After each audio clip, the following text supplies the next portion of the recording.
Hey Taurus, this is Perrymore Tarot's daily reading for January 2nd, 2023. This is for Taurus. Last shuffle coming up here for Taurus. Let's see what we've got. Excuse my throat. Goodness gracious. Behind a mask in true love. You love yourself, right? This is I love me. I love what I'm doing. I love where I'm going. I see myself in through new eyes. I see now that I'm blessed and highly favored, right? That's that blessing that you see all around you. You see the orbs. It's like you're looking going, "Wow, wow.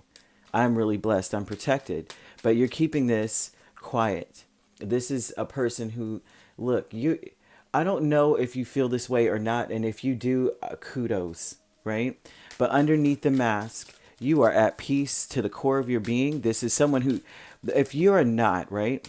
If you are not, then this is an energy of like you need to like discover that you should be at peace. Like you should feel good about where you are in your life right now. Ooh, Eight of Swords kind of wanted to flip out, but it didn't even flip over, so we're not going to even deal with it. But I have to say that it may have been necessary to be here because they're talking about obstacles and blockages here. So we have behind a mask, we have Temperance, King of Wands, the Devil, Ten of Swords. I mean, Ten of Cups, Ten of Cups, Ten of Cups. What this shows is that behind a mask, right, you're at peace with what makes you happy. You're pursuing what makes you happy, whether or not other people find it to be acceptable or not, right? This is something that may be taboo. So behind a mask, you may have some sort of thing that you really dig. It could even be some sort of fetish or something that makes you happy. It doesn't have to be weird and, a weird thing. But weird things are the coolest things, right? Because then that means someone's introducing something new to the public.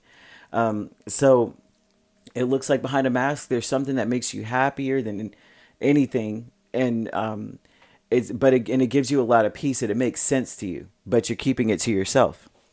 And so we have true love with the magician and justice here, and so this tells me that you're coming with it to everybody like this. You're like, look, your thing is your thing. You know what I mean? And if it floats your boat, if you like it, I love it. You know that phrase everybody says. Sometimes that could be an insult. Somebody's like, if you like it, I love it. And then you have to think about it. Dang, the situation is that jacked up. Goodness gracious. But this is beautiful because it's like you're giving everyone that grace to actually be themselves in their own comfortable space, and not impose your will or what you think is acceptable and what you think is appropriate, because it seems like whatever you are interested in or want to do may not be appropriate to, quote unquote, right, according to societal norms.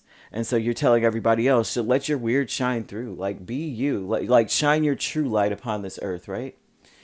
Right, you're healing people just by doing things of that nature, and it's a beautiful thing.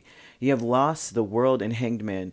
The thing is, it's like in a situation, any given situation throughout the day, you may be at this point where you're like, no, I'm not trying to see it from your perspective. This is who I am, and that's just what it is. I'm not going to try to fit myself into a box of what other people think is what is right, right?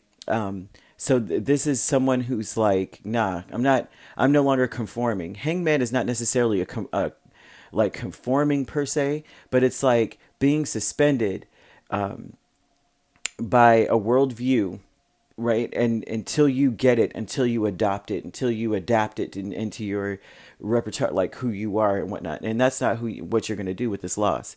Loss is like, no, I don't care what the world thinks. I don't care if that's not something that's acceptable or going to elevate me in any way. It's something I dig and who I am as a person. I actually love this intuition and manifestation with Queen of Cups and Judgment.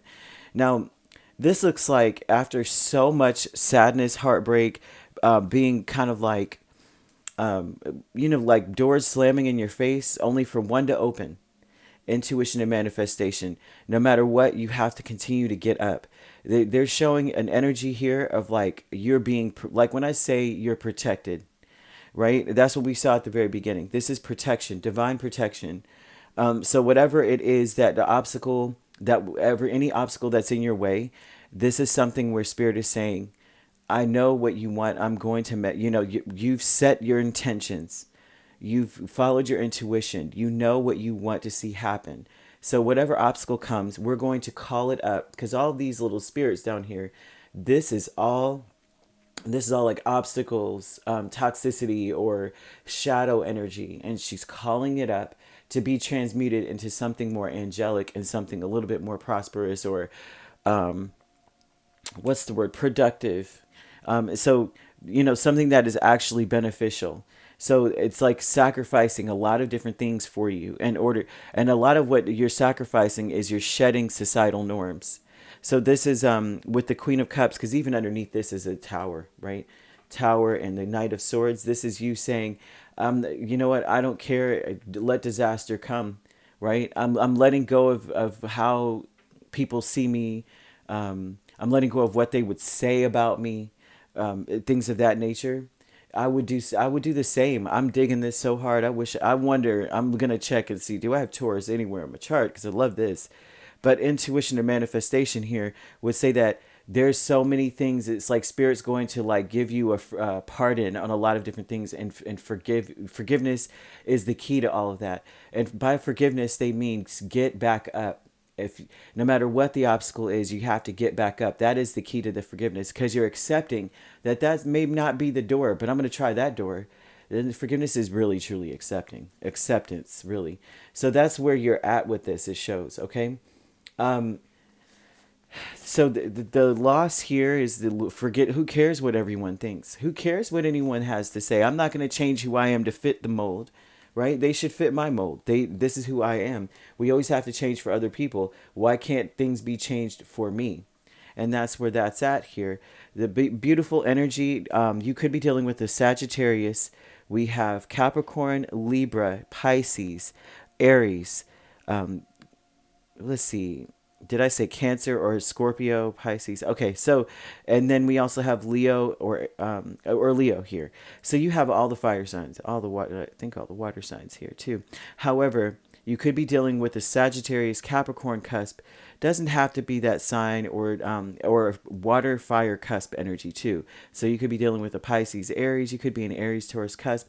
We have Cancer Leo, Scorpio Sagittarius as well. Doesn't have to be these signs, like I said. They could be in your chart, but this is awesome, right? All right, if you'd like to book a personal reading with me, my links are on my page. Peace, love, and light. Take care.